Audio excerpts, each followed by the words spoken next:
Ladies and gentlemen, you want to change your life in 30 days. Don't start with the big things. Don't chase motivation videos or hacks. Start with your mindset. Because mindset is not a switch, it's a muscle. And over the next 30 days, you have the power to build it into a force that drives you beyond limitations. Let me walk you through 6 key steps that can rewire the way you think, feel, and act. Most people wake up every January 1st with a list of goals. Lose weight. Earn more. Be more productive. Yet by February, those goals quietly fade into the background noise of life. Why does this happen? It's not because people lack intelligence or resources. It's because they never truly understood why they wanted those goals in the first place. Goals without a purpose are like sails without wind. You can map out the perfect route, but you'll remain dead in the water. The first step to building a winning mindset isn't setting bigger goals or mastering time management. It's diving deep into your own heart and asking the question most people avoid: why do I want this? And I don't mean the surface level answer, the one you give at parties or post on social media. I'm talking about the raw, unfiltered truth that lives underneath the polite version of you. That truth that, when spoken, makes you feel something in your gut. Imagine sitting in a quiet room with nothing but a blank sheet of paper. At the top you write, "I want to build a winning mindset because..." And then you start writing. Not once, not twice. You keep writing until the words begin to sting. Until you reach a place where you feel your chest tighten, and you realize you've hit something real. Maybe it's because you're tired of being overlooked. Maybe you want to break free from the limitations your family has carried for generations. Maybe you want your children to look at you one day and say, "If mom or dad could do it, so can I." This is not a 5-minute exercise. It's not supposed to feel easy. Discomfort is the price of clarity. The world teaches us to set goals based on what looks good. But purpose isn't about appearances. Purpose is the fire that keeps you going when no one is watching, when the applause fades, when the obstacles feel too heavy. There's a story about a Navy SEAL who once said, "When you think you're done, you're at 40%. Think about that. The moment you're gasping for air, the moment your body is screaming to stop, you've barely scratched the surface of your potential. So what gets you through the remaining 60%? It's not talent. It's not motivation. It's a deeply rooted why that refuses to let you quit. Talent is a bonus, but purpose is non-negotiable. When you define your why, everything changes. You stop negotiating with yourself. You stop making excuses. You start making commitments. Imagine an athlete who's not just training for a medal, but training because they promised their mother on her deathbed that they'd become a champion. That level of commitment isn't fueled by external rewards. It's driven by an internal vow. It's personal. It's sacred. And that's why it's unbreakable. Most people set goals like they're shopping for clothes. They pick what's trendy, what's popular, what gets nods of approval. But a winning mindset isn't built in the comfort of popular opinion. It's forged in the quiet moments when you decide to live by a standard that matters to you, regardless of who claps for it. Take a moment and think about the times you've given up on something. Chances are, it wasn't because you couldn't do it. It was because your why wasn't strong enough. Maybe you wanted to get fit, but deep down, you were doing it to impress others, not to respect yourself. Maybe you wanted to start a business, but you were more focused on proving people wrong than building something right. Purpose isn't about proving. It's about becoming. When you define your why, your mindset shifts from "I have to" "I choose to."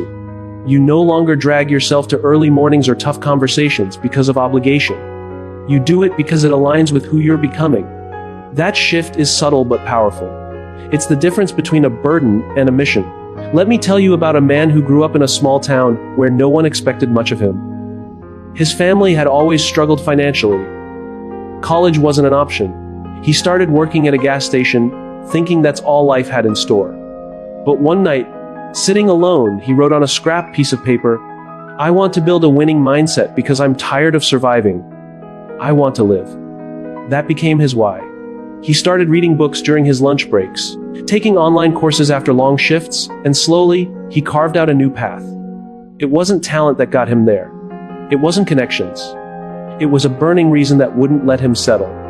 Purpose is the anchor that holds you steady when life throws storms your way. Without it, You'll drift with every current of doubt and distraction. But with it, you become unshakable. People often look at those who achieve great things and assume they have some superhuman quality. They don't. They just have a why that's stronger than their excuses. So here's the challenge: before you write another goal, before you chase another shiny object, ask yourself the question you've been avoiding. Sit with it. Wrestle with it. Don't stop until you find an answer that makes you emotional, because when you find that reason, your real why, you'll have something more powerful than any strategy or technique. You'll have a reason to endure, a reason to fight through the 60% when every fiber of your being wants to quit. The foundation of a winning mindset isn't built on hacks or tricks. It's built on purpose. And that purpose starts with you, a blank sheet of paper, and the courage to be honest about why you're here and what you're willing to fight for. Once you find that, every obstacle becomes just another step on the path you've already decided to walk. That is where a winning mindset begins. Kamjaska 68 XC 2641 Founder 8003 C4 F6 269 64. Every day we make promises to ourselves. Little quiet promises. You say you'll wake up at 6 a.m. You tell yourself you'll drink that glass of water before diving into your phone. You intend to take 5 minutes to breathe deeply before the day pulls you into its chaos. These promises often seem trivial, almost laughable compared to the grand ambitions you carry in your mind. You want to start a business, run a marathon, lose 30 pounds, or write a book. But what if I told you that the path to those giant leaps starts with those tiny whispers of self-commitment? What if the way you treat the smallest of your promises is what defines whether you'll ever reach your biggest dreams? The truth is, a winning mindset isn't something you unlock with a singular life-changing moment. It's not about flipping a switch and suddenly becoming disciplined, focused, and unstoppable. It's about building a foundation, brick by brick, promise by promise. Every small act of integrity you perform for yourself becomes a brick in that foundation. Each morning when you get out of bed, exactly when you said you would, you're not just waking up. You're reinforcing an identity. You're telling your subconscious, I can be trusted. I follow through. I am reliable. This might seem overly simplistic. After all, how can drinking a glass of water or making your bed be connected to achieving life's biggest victories? But science backs this up. A Stanford study revealed that individuals who consistently celebrated small wins increased their chances of achieving long-term goals by 43%. Why? Because these micro-actions create a momentum of self-belief.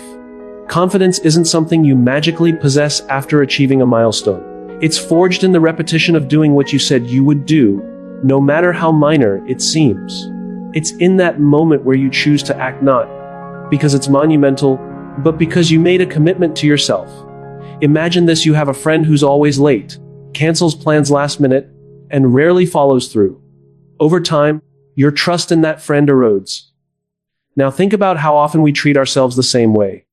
Every time you hit snooze after promising to wake up early, every skipped workout, every broken small commitment chips away at your trust in yourself. On the other hand, when you honor even the smallest commitments, you're stacking wins in your mind's ledger. You're creating evidence, hard proof, that you are someone who shows up. And that evidence is powerful, because when life throws bigger challenges at you, you'll need to rely on that internal trust. You'll need to look back and know, without a doubt, that you can handle pressure because you've built a track record of consistency. You won't second guess yourself when faced with adversity because you've trained your mind to believe you're dependable. This process is like compounding interest. A small investment in yourself each day.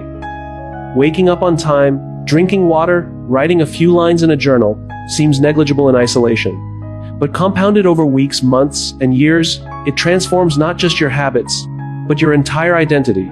You move from someone who hopes to succeed to someone who expects to succeed because you've seen yourself deliver over and over again. It's easy to admire successful people and think they possess something extraordinary, some inborn discipline or superhuman willpower. But peel back the curtain and you'll often find that their greatness was built on a foundation of mundane, consistent actions.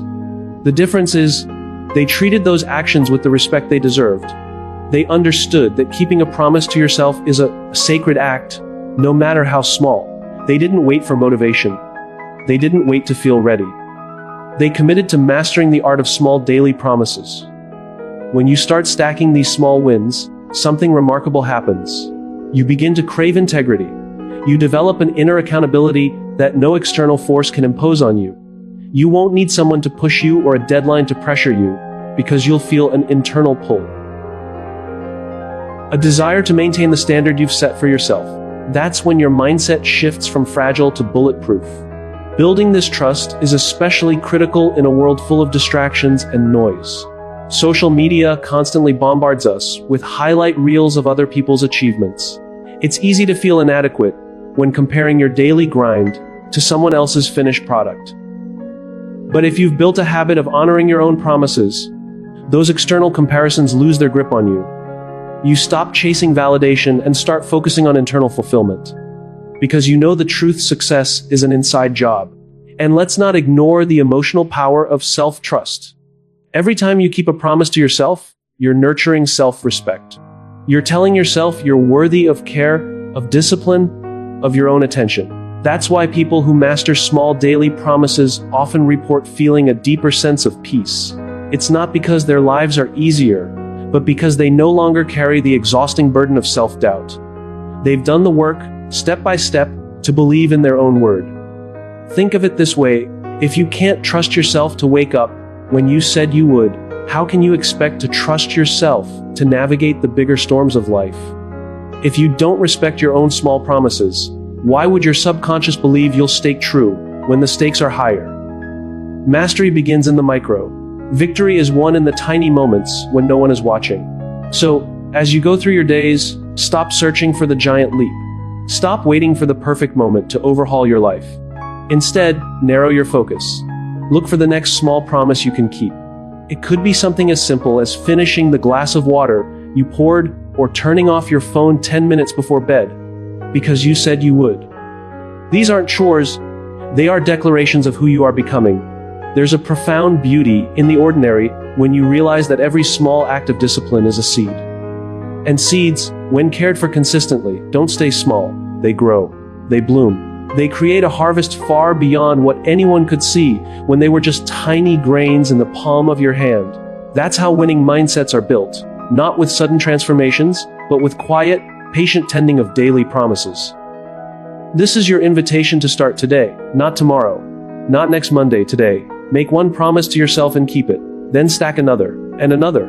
Over time, you'll look back and realize that the person you've become isn't a product of grand moments of inspiration, but a reflection of thousands of small, honest wins. That's the secret to building a mindset that doesn't crack under pressure. A mindset that wins, not because it's flawless, but because it's forged in the fires of daily integrity. That is how you master small daily promises.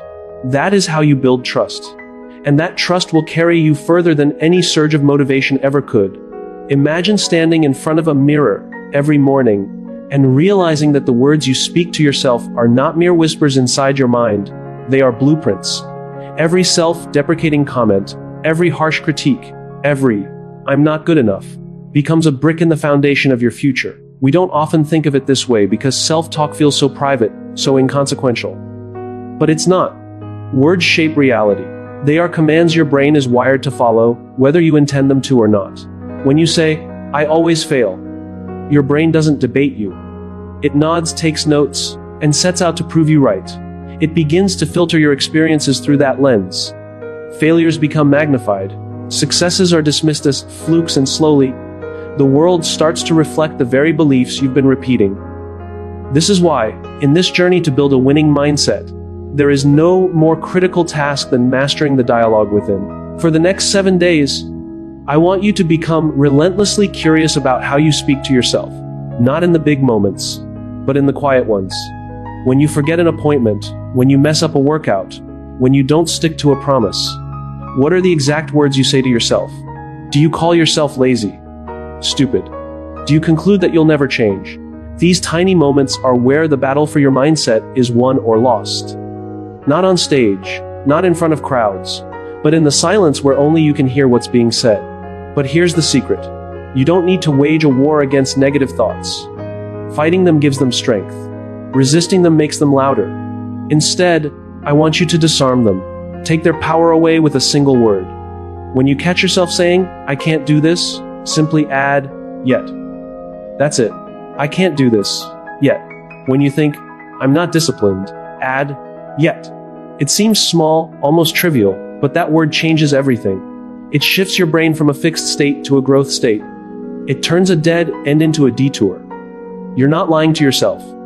You're not pretending everything is fine. You're acknowledging where you are while keeping the door open for where you can go. This isn't motivational fluff. Neuroscience has a name for this phenomenon: neuroplasticity.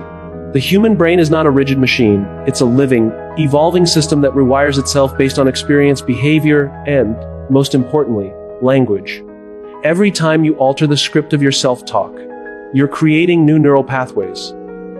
You're teaching your brain to expect improvement. You're programming it to look for opportunities instead of obstacles. Over time, this subtle shift compounds into profound transformation. Think of the child learning to walk. They stumble, fall, and fail over and over. But no one labels them a failure. No one tells them they'll never walk. Instead, every fall is seen as a step closer to success. Somewhere along the way, as adults, we lose that perspective. We start expecting perfection. We start interpreting setbacks as verdicts rather than lessons. But the truth is, you're always in the process of becoming. You're not a finished product. And that single word, "yet," becomes a declaration that your story isn't over. Let me give you an example. Imagine an athlete training for a marathon. The first time they run, they can barely complete a mile without gasping for breath. If their self-talk is, "I'm not a runner," their brain will find ways to validate that belief. But if they add, "yet," the narrative changes. "I'm not a runner, yet." Now the struggle becomes part of the journey, not a final destination. Every training session becomes evidence that they are, in fact, becoming a runner. The brain responds by reinforcing behaviors that align with this emerging identity. Over weeks and months, that person transforms, not because they had more talent, but because they chose to reframe their internal dialogue. The same principle applies to any area of life: career, relationships, personal growth.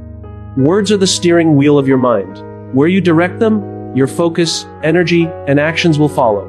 So when you repeatedly tell yourself stories of inadequacy, you're not describing reality, you're constructing it. But when you choose to end those stories with, "yet," you inject hope into the narrative. You signal to your brain that change is possible. And once your brain believes it, it starts looking for ways to make it happen. You might be wondering, can a single word really have that much impact? It can, because it represents a mindset shift from scarcity to possibility, from fixed identity to evolving self. And the brain, ever eager to adapt, takes these cues very seriously. Studies have shown that individuals who believe in their capacity to grow and change perform better, recover faster from setbacks, and experience greater satisfaction in their endeavors. They don't necessarily have fewer challenges. They just have a different relationship with those challenges. But rewiring self-talk is not a one-time event. It's a practice. A daily commitment to catch yourself in the act of self-sabotage and gently redirect. It requires presence. It demands that you pay attention not just to what you do, but to what you say to yourself about what you do. This process isn't about becoming perfect in your thoughts. It's about becoming aware. Every time you notice a negative script and choose to modify it, you're strengthening a mental muscle that will serve you for a lifetime. Picture your brain as a garden. Every word you speak is a seed. Some grow into weeds of self-doubt and limitation. Others blossom into confidence and resilience. You get to decide which seeds to water. By consistently choosing language that leans into growth, you create an internal environment where potential thrives. This isn't to say you'll never struggle with doubt or fear again. You will. But you'll have a tool to navigate through it. You'll have a simple phrase that keeps you anchored in progress. Over time, this habit changes how you see yourself. You stop defining yourself by your failures and start defining yourself by your willingness to improve. You begin to embody the identity of someone who evolves, who adapts, who grows. And when that identity takes root, actions follow naturally. Discipline becomes less of a chore and more of an expression of who you are becoming. So for the next 7 days, be ruthless with your awareness and gentle with your self-talk. Catch every "I can't," every "I'm not," and transform them with the power of "yet." Watch how this tiny adjustment shifts your perspective, lifts your energy, and ignites a sense of possibility that you perhaps thought was lost. This isn't about positive thinking for the sake of feeling good. It's about constructive thinking that builds a future aligned with your true potential. Your brain is listening. Every moment. Every word. So speak like a champion, not because you are one today, but because you are in the process of becoming. And that process begins, as all great transformations do, with a single word. Imagine you're in a boat, paddling with all your strength toward the shore of your dreams. The sun is out, the waves are calm, and your destination is clear. But there's a problem.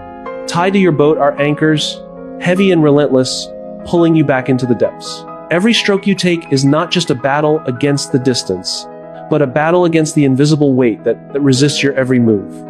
Now, what if I told you that most people spend their lives paddling against these anchors, mistaking their struggle for lack of strength, when in reality, it's the people they allow in their boat who determine whether they move forward or stay stuck.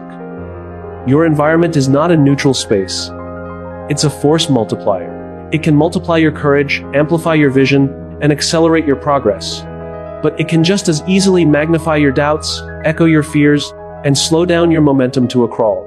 You see, we like to think that willpower is enough, that sheer determination can outpace negativity, complacency, and mediocrity. But the truth is, no matter how strong you are, no one wins a tug of war when they're outnumbered. And yet, how often do we allow ourselves to be surrounded by complainers, critics, and cynics, hoping we'll be the exception that thrives in spite of it all? There's a reason why some people seem to grow effortlessly, why their ideas expand, their energy feels contagious, and their standards never settle. It's not luck. It's not genetics. It's their circle. They have consciously built an environment where growth is not just celebrated. It's expected. They spend time with people who challenge them, who push them, who refuse to let them stay small. These are the elevators. The people who see you not for where you are, but for where you can go. They don't just cheer for your victories, they demand your best. They remind you of your worth when you forget it yourself. On the other hand, anchors often don't even realize they're holding you back. They're not malicious. They're comfortable. And comfort doesn't like movement.